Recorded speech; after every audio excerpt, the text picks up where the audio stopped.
Here we are again for another instalment of Beers with the Boys, episode 6, for some severe smack talk and whatever you want to talk about. And as per usual, let's get a beer cranking. You. Just wanted to say too, if anyone wants to come on and have a chat with us, let us know and say that you want to come online and we'll have a chat. So it's not just us shitbags. Royal Hunt Band, how you going? Steve Most, how are you, dude? Clayton, what's happening? How's everyone's week been? Still slave to the grinder. That's the way it goes. Apparently, I heard on the radio that people are allowed together of, was it 80 or 130, or am I getting my wires crossed? I'm not too sure. I think Lene said that Hamilton Station can have 130 people. That'd be pretty cool. Loose Bum, Logan, Steve, how are you, mate? Jakub, thanks for coming, bro.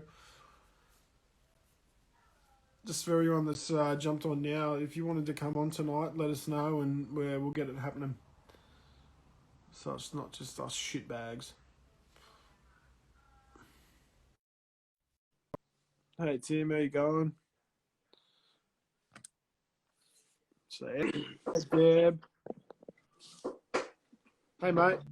How we doing? Yeah, I'm alright. How are you? Rock and roll. It's Friday. You had a shave? Start of the week, yeah. A bit of shadow going on. I swear, every time I see you, you've got like a goatee or a beard. And then you shave it up a bit. What happened? My youthful side drops 10 years off me. I bet. I only look about 70 now, so it's good. It's still a fossil. Well, did you hear any more about this? I heard that apparently 80 people are allowed to gather now or something like that. no, I don't know. I know it's changing, but I don't know what the details are. No, I haven't sort of paid attention. Yeah, right.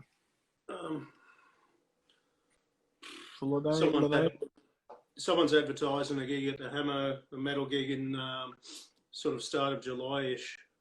Yeah? Who was it? I can't remember. I think that Vacitos band are in it. Vultures ate whatever the hell they ate. That band. But it's, early July, I think. Yeah, right. And that was on Facebook last night. I think I saw it advertised. I'd be interested to see if that actually happens. I don't know. Who knows? Yeah. Lene was saying that it's supposed to be the Hammer as of Monday can do 130. What were you saying, Clayton? 50. Yeah, right.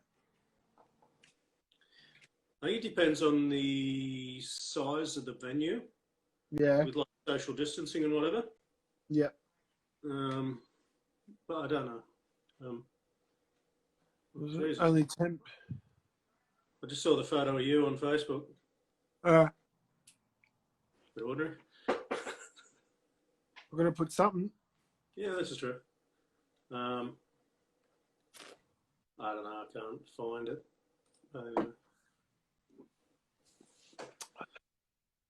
Only 10 people are gathering now here in WA. Wow. Yeah, WA's sort of doing everything slower than everyone else. Yes. They're being ultra cautious. Queensland's a bit similar. Only 6 people in England. Wow. That's too many, I think. Mm-hmm. It's been pretty bad there, hasn't it? I don't know what they're doing there, eh?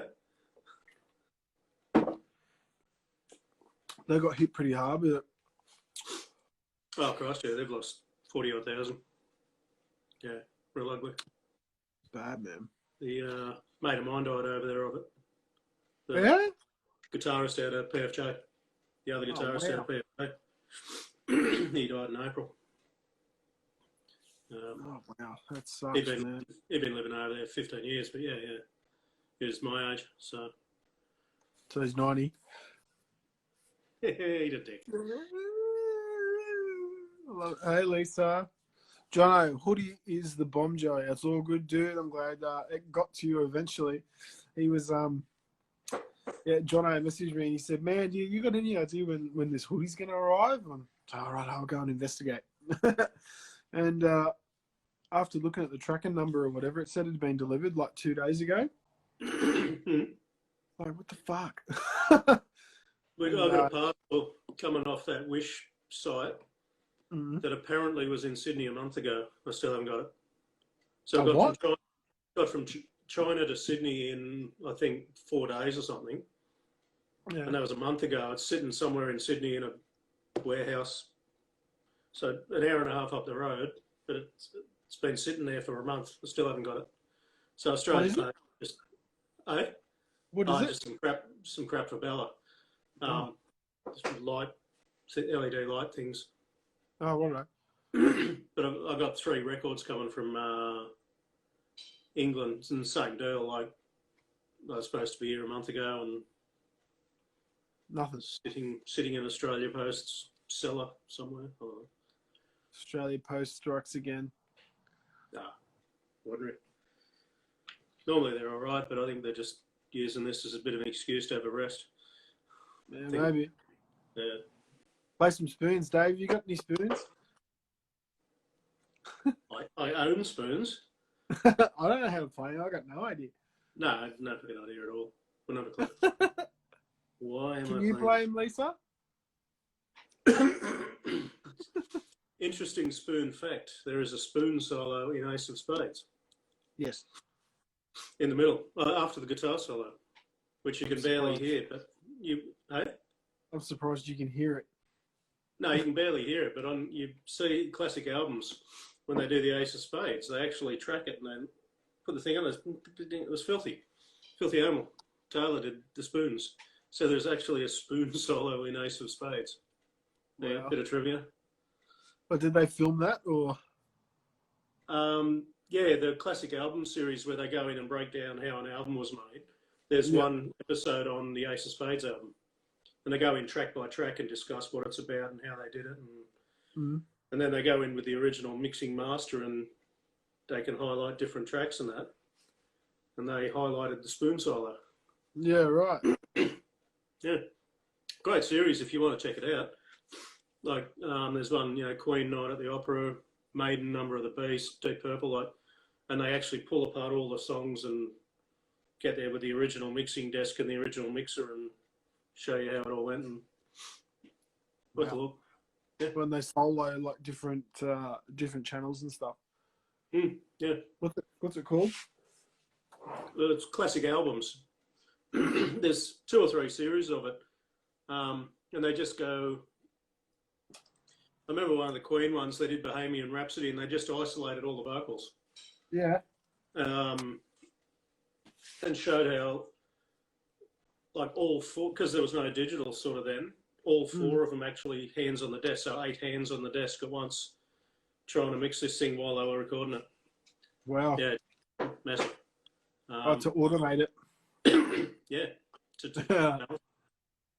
But you don't think about that stuff, eh? Like, I guess like we don't know any different. We just do it all on the computer. But to see stuff like that would have been, like them playing an instrument, almost. Oh, absolutely. Yeah, like the Pink Floyd one. There's one for Dark Side of the Moon. Yeah. In Money, where it's got the noise of the coins and the cash registers and the noise in the background. Yeah. That's actually a physical tape loop.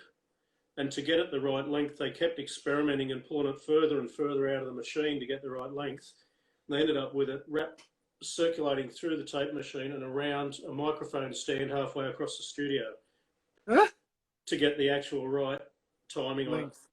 Yeah. So it's really hands-on. Wow. It's a good series because heaps of little interesting shit like that. Is it money? Yeah. Money. No. I think it's 7/4 timing, I think. Mm. Yeah, I think it's the only #1 American single in 7/4 timing or something like that. Some weird trivia. Classic album series, yep. Yeah, Sex Pistols are on there. Motorhead. All the good ones. Do you have any shows? It's actually it's really interesting. It's worth a look. I used to watch even albums I wasn't into or bands I wasn't into, just to see that how they actually made the thing in the studio, and like Def Leppard and stuff like that. I'm not really into, but watching how they worked back then with the technology they had at the time was interesting. Yeah, right. I suppose they had to be creative, like innovative and shit. Oh yeah. Well, like as I said, Queen, they had the mixing guy and the 4 band members all at once. So 10 hands actually on the desk trying to mix shit while they're on the go to get a take out of it, you know. That's pretty cool. Oh, imagine us doing it. Oh, What's this for? What's this button do? You know? Clayton was asking if we got any shows booked. That. What's the festival thing we're doing at the end of the year? Melbourne, is it? There's a Metal Alliance one that's happening at the Factory Theatre in October. That's you know, if that still goes ahead, I reckon that'll be a really fucking good show. Oh, is that the Factory? Yeah, that's my favourite place to play in Sydney. Yeah, that's good. I hope we're upstairs again. That'd be cool. Yeah, I'm pretty sure we will be.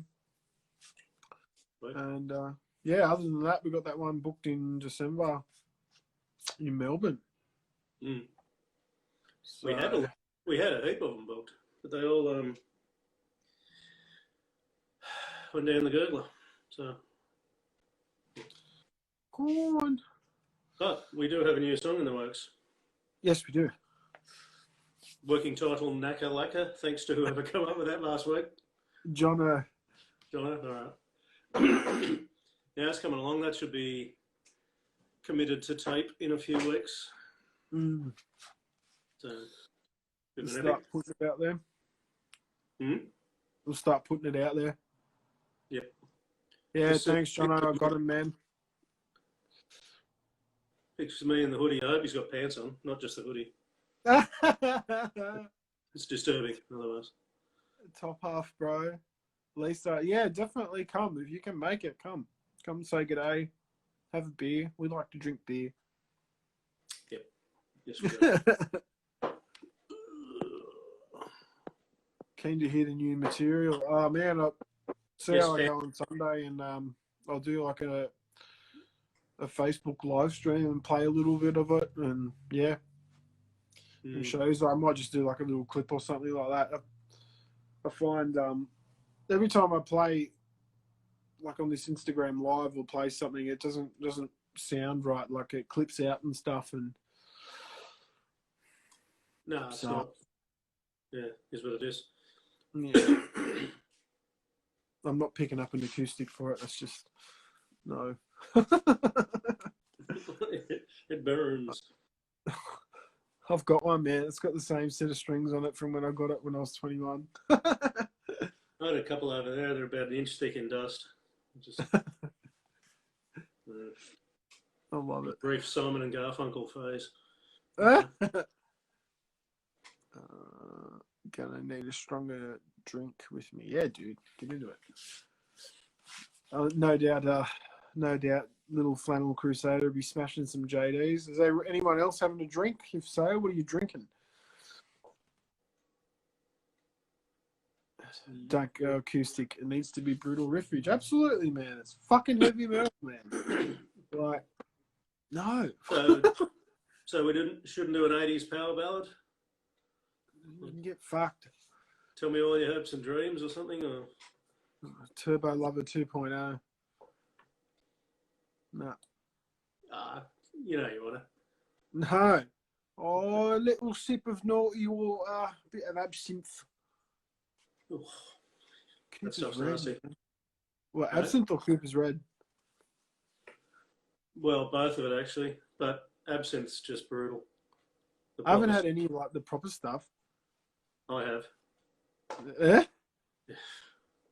Yeah, me and Scrap got stuck into a few times way back. Oh, Yeah, it don't end well. nothing No. wrong with power ballads if done right. Oh man, fair enough. Each to their own. You know, it's definitely not fast enough for me. Mm. Coffee. It's 10 in the morning. It's always 5 o'clock somewhere else, Deb. Don't forget that. Where is it 10 in the morning now? Where's Deb UK. coming from? Yes. Hello. I've had moonshine. That was great, dude. That's oh man. Yeah, been there. Mm-mm. Prune moonshine, I believe it was. I was Prune. on a train prune. Mm. You know, on a train trip to Melbourne way back with a mate. No, it does Not a job. good. It does a job, but yeah, it's not the best I've ever heard. Yeah, fair enough. Prune-shine. It made me think of that ad. Do you remember that old prune juice ad that used to be on telly? Yeah, it keeps you regular, makes you shit or something. Yeah. Oh, speaking of shit, did you see the latest Sushi Mango movie? VO? The fruit shop one? Yeah. Yeah. Fuck, that made me laugh, man. My daddy was to say, 1 apple a day make you shit. I fucking lost it. I lost it. You make your own gin. How do you make your own gin? Wow. I think you got to be careful with making your own spirits because I'm not sure how it works, but if you get it slightly wrong, it becomes fuel. Yeah. Methanol, not ethanol, or the other way around. And one of them gets you pissed, and the other one sort of kills you. Every so often you see it overseas, you know, an Indian wedding or something where 800 people die because they got the temperature wrong or something. You're supposed to discard like the first couple of liters of it, man. I don't know. But the difference between ethanol and methanol is it's very close. One kills you. One's booze, one is fuel. It'll kill you. Oh, wow. And that's where the saying blind drunk comes from because the first thing it does is it actually wrecks your eyesight. Oh. Yeah. So blind drunk, you can go blind, and if you have too much, it'll just kill you. Oh, wow. I didn't know that. Bit like hammer and tongs. Oh, my God. Has anybody tried that vile stuff? That'll put hairs on your chest. If you can get through 1 can, let alone a 6-pack, man, I'll buy you a beer. Remember we did the video and we had cartons of that shit and everyone was drinking all day and at the end of the day that stuff's still just sitting there. Yeah, no one wants it. No one was drunk enough to even attack it. It was horrible. Oh, man. Didn't you have 1 or 2? I tried them early on because I hadn't had them before. But yeah, wasn't good. Wow. Wasn't pretty. I love it. Just make sure I haven't missed any of these. What are we drinking? I'll take it. There you go. If anyone's got any questions as well about whatever, feel free to ask us. It gives us something else to talk about. Yeah, because me and him just gibbering on. Can't be much fun for anyone. Nah. This is the most we ever talk to each other too, by the way, guys. Normally at practice it's just abuse. Yeah. Yeah. It'd be interesting to actually to show everyone what it's like. And but as soon as you put a camera on, everyone acts different. Absolutely. It's bizarre. Just put a camera in the corner and don't tell anyone. I don't know, but can't do that.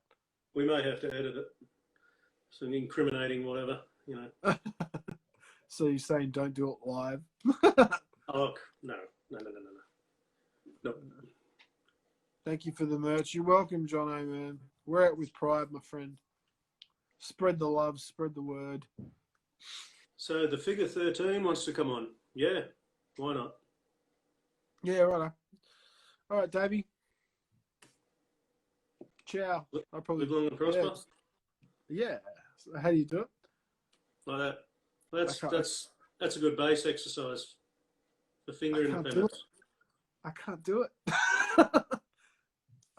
I can do that one. No, you got to try and do that. Yeah, that one's a tricky one. For finger independence. Oh wow! Look at you. Yeah, I'm a finger player. Holy dooly! Rightio. Get Speaking of Clayton fingers, I'm out of here. See you, dude. Ciao.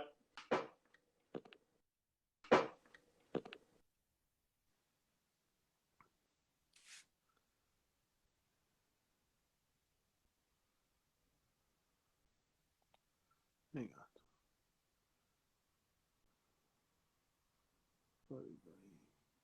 Clayton. Get Clayton on here. How's it going? Hey, buddy. You guys doing?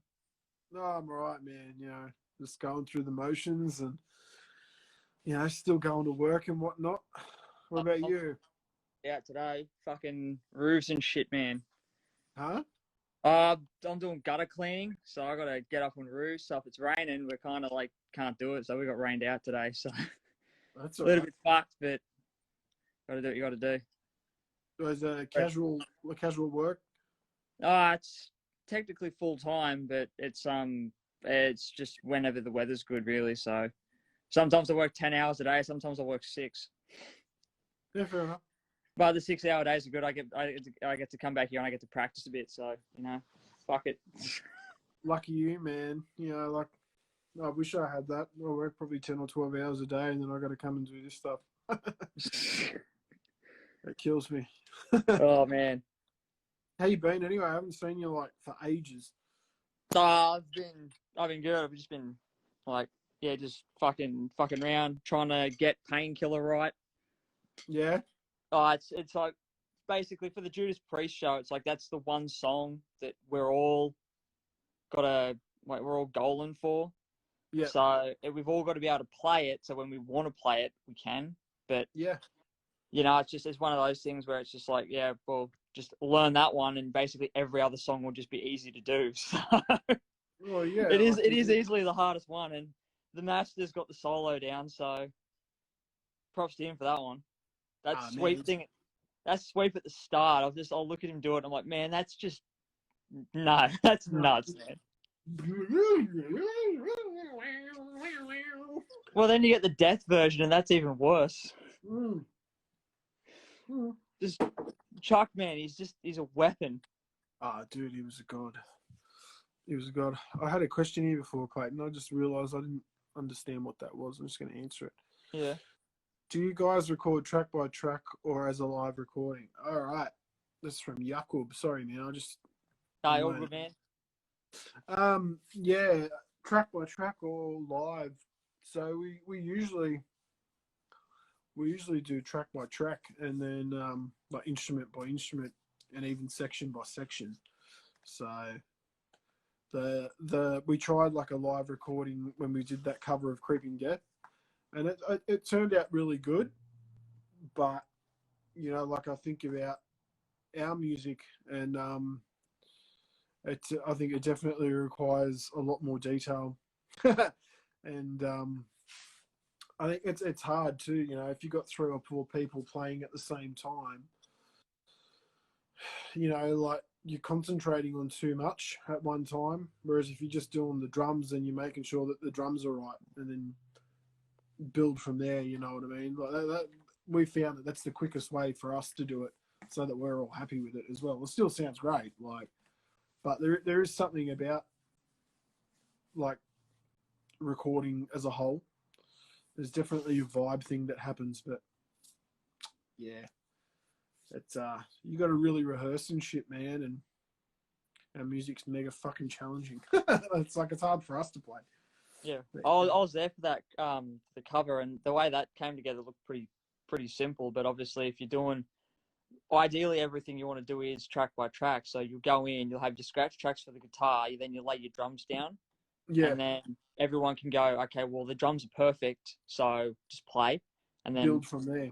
whatever comes out comes out. And if you feel like, okay, well we need to add something here, if you're doing it all to a click, then you can just go in the recording thing and go, okay, well we'll just move that over, add That's right. a bar of something here, and then next section.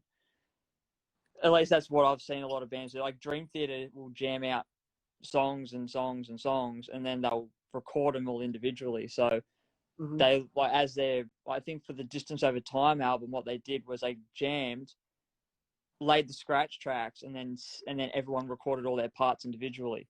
Yep. So, and I mean, when you've got music that complicated, you kind of have to do it that way, because if you don't, it's just going to end up like all over the place. You lose. I think, yeah, like you end up losing the precision, you know. And I know it's not all about being perfect and whatnot, but we're talking Dream Theater. Like every aspect of that band is, you know, like, how do you say it? High level of what you can do on the instrument. Yeah, everybody is the highest that they can be, and you know, it's different when you play live. You know, like you're there in the moment and all that jazz, and if you make a small mistake, it's all good. You know, like 9 times out of 10, no one's going to hear it. Only you know that you've done it. Yeah. But yeah, like it's interesting when you think about it, how different bands do it. Like I'm pretty sure Creator, I've watched the making of DVDs and the last couple of albums, and they've done like the live thing, and but the live recording, and they end up just keeping the bass and the drums, and they I edit think Nightwish has been doing something similar, but I think with the way Nightwish does it, everything's sort of like pre-composed by Thomas, the keyboard player, and then everyone's like, okay, here's your parts, play them, sort of deal. Yeah. Like he composes all the orchestrations, and then the guitarist does his bit, and then they write the vocal melodies and the lyrics for the singer to come in and do. I think there's a lot of people like that. I think with Arch Enemy is very similar to probably Creator as well. Like they might, I think what they might end up doing with that is they might jam and write all and record all the stuff live, but then when they do the vocals, they might go and do that as a separate track so they can clean it up, make it all smick. Because when you start trying to do vocals with particularly that sort of band where it's like full on riffs in your face and you've got a standalone vocalist, it's kind of like, well, they're in a vocal booth, so they may do it separately anyway, and you have all your stuff pre-done if you want a live thing. But most of these guys are good enough that they don't need to. I think Metallica have stopped doing it live for a while, but I think it depends on what they're doing, really. Like a lot of bands around, I think the ones that want to do it live will do it. The ones that don't will do the track by track thing. That's why I like the whole live thing. So, but it depends on the live band you go see. Like you go and see you guys, you know that you're getting a live show, you're getting that raw element. And when you go listen to the album, you're getting that sort of produced, precise. Yeah. But then I see a band, obviously I'm going to come back to Dream Theater. You go see a band like Dream Theater, they're all playing to a click track. So basically they're playing it note for note as it would be. Particularly with this current Scenes from a Memory thing, they're basically, everything syncs to video. So when you've got your entire live show synced up to video or some kind of backing track, it has to be played to a click so everyone's on that level. But because backing tracks or anything extra going on, you guys can play live as if you're jamming and it's still really tight. But if you add that extra element in that you can't have it, that you don't have a member to play, like Flesh God Apocalypse, for example, with a lot of their symphonic stuff, it's got to be with a click. Everything's got to be played to a click, and if it's not perfect, the whole show's going to fall apart. Like, do you play with a click, like when you perform? Me? When I'm not, with Punctured, I don't. I'm thinking about it with the Judas Priest thing because of having to try and keep the songs at a comfortable tempo for everyone. Because I know that when I go and play live, I'm going to be playing things like probably 10, 15 BPM faster. And when you start getting to that level, it's noticeable. You Oh, know, yeah, for sure. yeah. So it obviously depends on the thing. Like with decades, I don't, but for certain songs, I'm going to start doing it. Yep. Particularly 80s rock stuff, like the Def Leppard and stuff like that we do. If you play Mm-hmm. that too fast, the vocals don't flow properly. Yeah, So it's then, true. like, if you go there and start trying to sing it too fast, like if I tried to play Walk This Way at a tempo faster than what the record is, it becomes like the Run DMC version, but with Aerosmith. It's like a rap song. Then it's like playing Eminem. Like it's all that. The words become meshed together, and you don't get that flow. Yeah. And with lyrics and vocals in general, you want your song to actually make sense. Mm. Particularly if your lyrics are telling some kind of story or have got some kind of thing to go with them. If it's going fast, it's always going to come back around and be like, it's too fast, man. You've got to slow it down. I can't sing it. Particularly with you guys, because you're just doing vocals and guitar at the same time. If everything was too fast, you'd be like, I'm out of breath, man. This is fucked. Well, it's funny that you say that, but you know, like well, exactly what you've mentioned. It doesn't matter how fast the songs are when you play live. They go faster, and yeah, like you can practice and as much as you want until you're blue in the face. And there's certain songs that myself or Adam, when we're singing them live, you do run out of breath, and you're doing the same thing that you've always done. Like, it's second nature, but you still shoot yourself in the foot.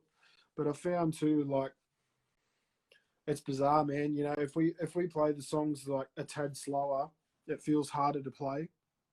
I don't know if you found that with songs, but yeah, it's bizarre. If it's not Well, like because if you get used to doing it at a certain tempo, trying to slow it down is just as hard as trying to speed it up.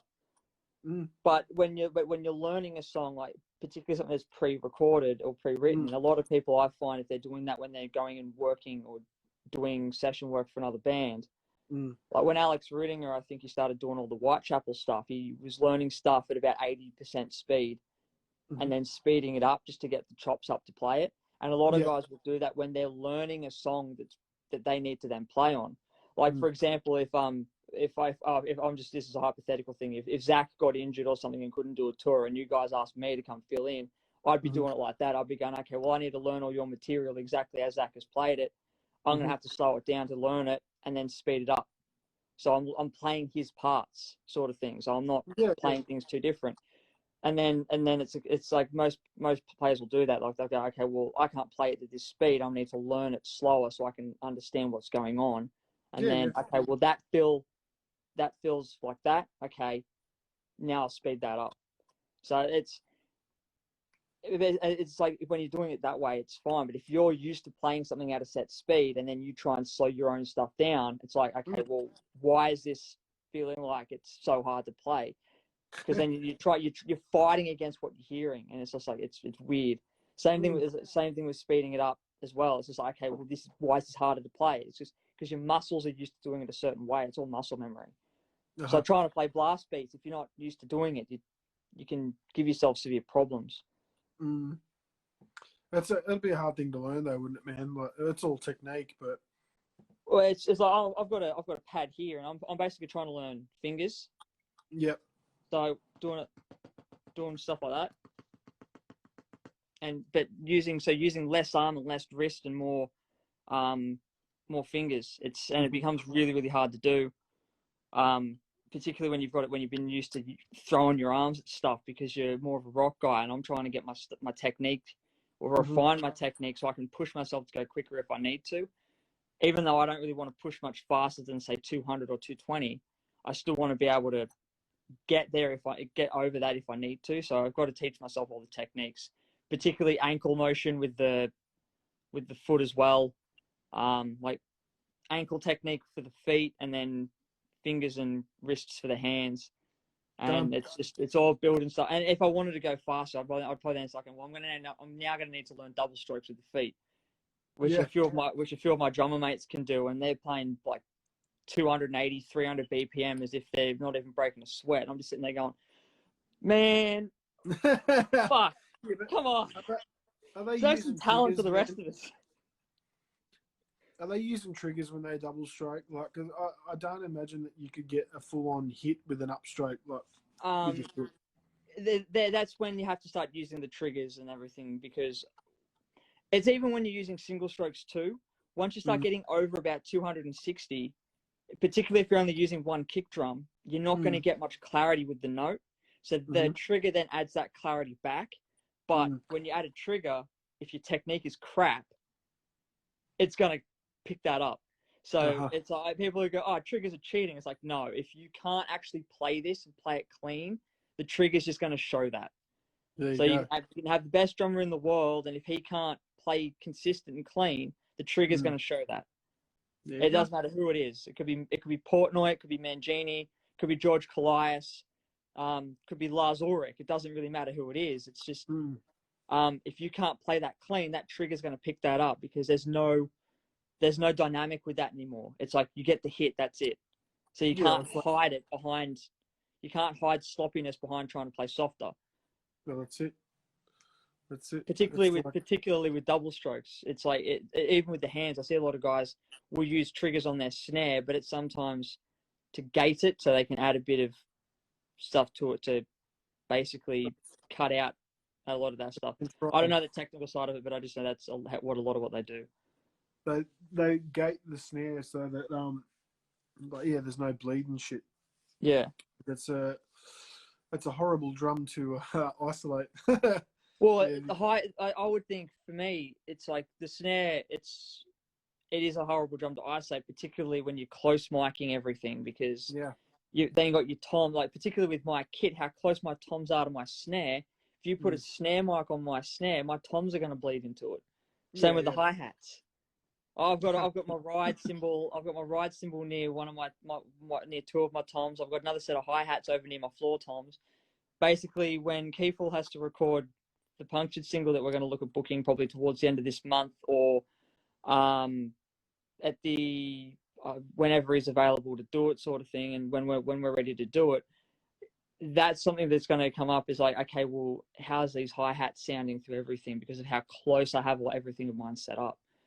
Like my splashes, I've got really close to my toms. Like where you're going to be putting tom mics, I've got basically got a cymbal right near it.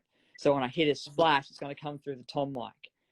And it's going to be like, you're going to have to move these. And like, where to? I've got nowhere else I can put them. But I suppose that's what happens when you have a kit that's like designed for playing technical music. It's like, if you're using just what Zach uses, you don't really have that problem, because you can kind of move everything out of the way. But when you've got all the extra effects symbols going on, it just sort of closes everything in. Particularly the China cymbal. Like Chinas are just loud, and they're going to go into everything anyway. So, and you don't want them to bleed too heavily into the overheads, and if you're doing and overdo everything else, it's just like it's going to be a learning experience when I do it. But I think he's looking forward to actually doing it, because I'm going to be using my whole kit. So the whole thing, the 2 kick drums, the 5 toms, everything. I'm going to be bringing in a couple of different snare options in case one doesn't work. One doesn't sound right. I'll be bringing in my bronze one, and probably my new hammered steel one, and maybe the Babingo to see if that one sort of fits with what I'm doing. But hopefully the hammered steel one will be what I'm looking for. But if not, I can always revert back to the bronze, because that thing just sounds so clean under mics. It is immense. I've tuned it up really high at the moment, but I'm going to have to probably detune it a little bit for the punctured stuff, just because it's a little bit on the. It's more designed for the rock, for the 80s rock stuff. So when I put all that stuff through, it's gonna work as intended. How thick is the hammered steel one? It's 1 mil. Yeah, right. What's the bronze one? It's 1 mil thick, so it's really thin. They have another one that's 1.2, but this one's the Portnoy signature, so it's 1 mil. It's got the dual throw off. I've got a clear head on it, which adds a bit more bite. So when you hit it, it's got more crack to it. If I put a coated head on it, it'll dry it out a little bit more and take out some of that excess bite. And the bronze is the same. The bronze is 1.5 mil, but it's not one of the cast ones. So the difference between cast bronze and the rolled is volume, volume potential.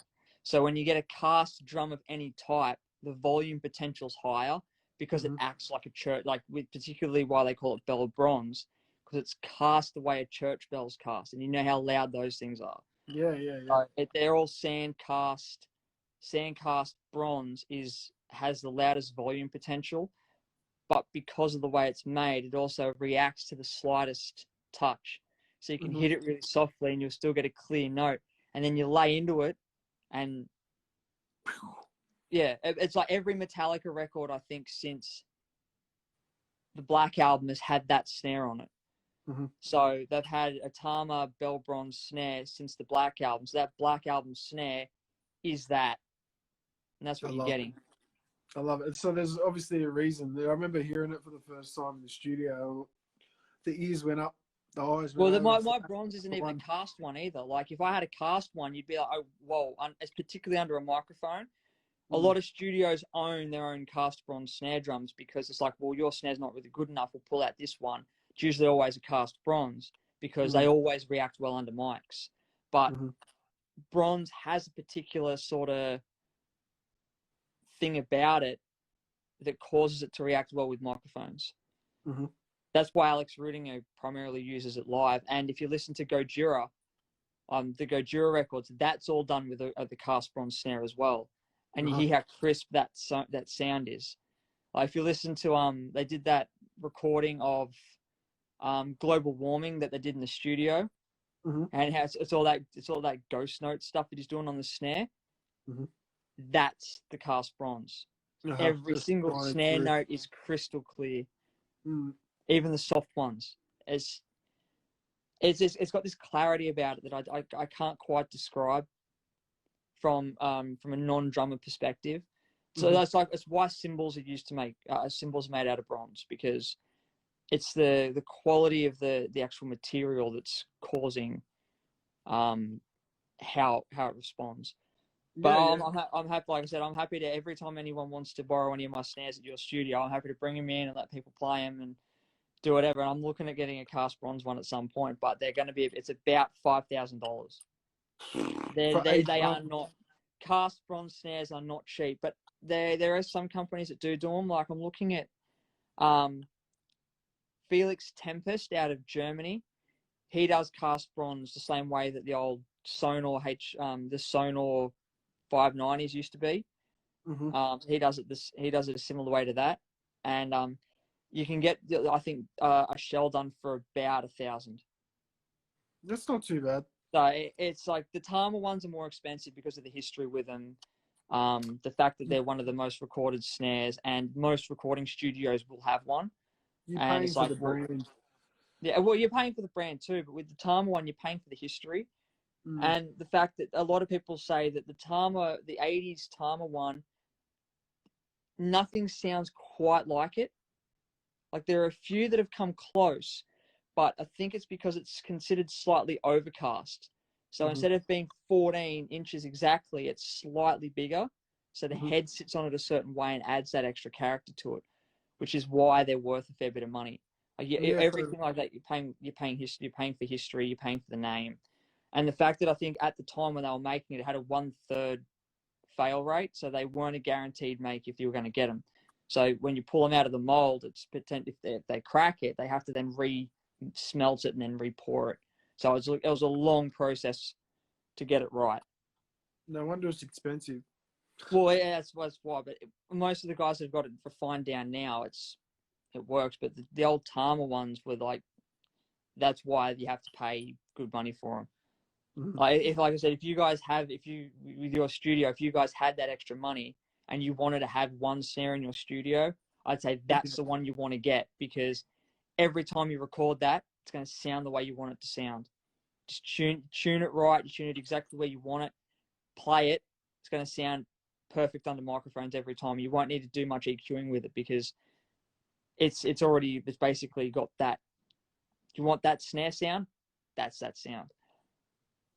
That's where you come into it.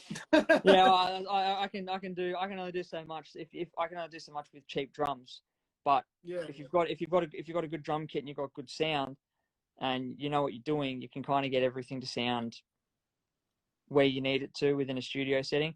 Studios, you can do a lot of pre-production and post-production stuff to a lot of things, but if you want just that natural sound, you've kind of got to know what you're doing, and you've got to have a certain level of gear. Like if someone wants to go into your studio with like a DXP beginner kit, I'd say get that out of here. That's just not going to be good enough. I'll bring in mine. I'll bring in one of mine. One of mine will work. So You play Pearl, don't you? Tama. Tama. Mine's a Star Classic Birch Babinga. So my big kit is anyway. So it's got the way the Birch Babinga works is it's got a lot of high attack and a lot of low end. There's not much mids in there, but because of the band's got a lot of mid level in there anyway. So if my drum had too much mids, if you get too much mids in with the drums, it's going to bleed in with what the guitars and the bass are doing, and there's not a lot of that to go around. If I want to get the low end out, I just go to my straight Birch kit. Man, a lot of the times with every instrument when you EQ on that, a lot of the mids go. Like a lot of people don't realize it, but especially with drums, like there's a lot of honky shit going on there when you hit toms and stuff, and it's just like, just fuck off. Yeah. Like, and it goes. And if you got something straight up, you got attack, and then you got the low end, so it's obviously punching and it's clear. Yeah. Essentially, like that's what you're doing when you're cutting out mids anyway. Yeah, and that's why the Tama Star Classic Birch Babinga has been basically one of the go-to kits for a lot of people for a long time, because it doesn't have a lot of that mid-level stuff in there. You got that nice crack and that piercing attack, and then you got the low end in the resonance. So when you hear the note decay, that low end's already in there. Mm-hmm. Deb's saying, just said, going to business, I smell, she'll cast. Yeah. I need to get access to the bronze and be able to smelt it, and I don't think I have access to a smelter. No. You got to start somewhere. Well, I think Danny might have one. I could ask him. He might be able to do stuff like that. He's a bit handy. Got to try, bro. Yeah. Now I'm going to jump off and go for a shower and go to bed. No worries, man. It's been a pleasure talking shop and talking business. I can sit here and talk drums for hours with people, but just from my end, it's just always just talking about, like, for me, how everything works, and particularly listening to you guys when I did that recording with you guys. That was it was an experience in actually getting to see how you guys work, to know, okay, this is going to work for my band, and then it's go, like okay, well, in a way. Yeah. And it was also fun, like just coming in there, making sure all the toms are tuned and doing all that sort of stuff, and getting used to the experience, and just being able to drum tech, because like I said, I love drums. Man, I love drums. If anyone on here is watching and that like, you know, and you think you're into recording and you want to learn how to tune drums, don't do it. Like you need somebody like this who's obsessed with the instrument, because they do a fucking good job, and they know how to get what you want, you know, like, and that's years of experience, you know, and like you can't go wrong now. Well, I did the Age of Emergence EP as well with Benny. He told me what he wanted, and I was able to go, okay, well, here's how we're going to get it. I went in there, I made sure all the drums were in tune, made sure they worked well with all the microphones, and did all that. But because with recording, it's how your instrument works with microphones as well. Like, certain guitar amps are different for certain things. Like, you've got heaps of them in there, but you know what sound you guys want for whatever. So you go, okay, well, we're going to use this amp for this. That's why I've now got 6 different snare drums, because I'm like, okay, well, it's the same thing. Yeah, it's the same. It's the same with drummers. It's the same thing. Like, guitarists should have multiple guitars with different material in the body and the fretboard, all that. And drummers are the same with snares. Like, I have 6 different snares, all of different materials, and not necessarily ranging much in size, but all of them do a different thing. So, right. Like, my walnut's more like that sort of 60s, 70s throaty classic rock sound, that low sort of thuddy thing. The Portnoy signatures are tuned to how he uses them. The bronze is tuned a bit high, but because of the way it is, I can bring it down, like detune it a little bit, and it's still going to sound natural at any tuning level. And the brass, the 6.5, the 14 by 6.5 brass is just, you need a brass snare, and because brass has this high, nice attack that you're always going to get, and a lot of albums are recorded using brass snares because it's clear under a microphone. So that's what you want, man. When you record, you need the cleanest thing that you can get. Anything that you have that's clear under a microphone is going to make the engineer's job easier. So you don't want to be using something that's going to have a bit of funkiness to it, because then when you have to mix it, it's like, well, I now got to mix it. Now I've got to EQ this out, mix this out, and now it's in everything else. I've got to get that out. Whereas if you have something that's it's clear and it does what you need it to do, always going to work.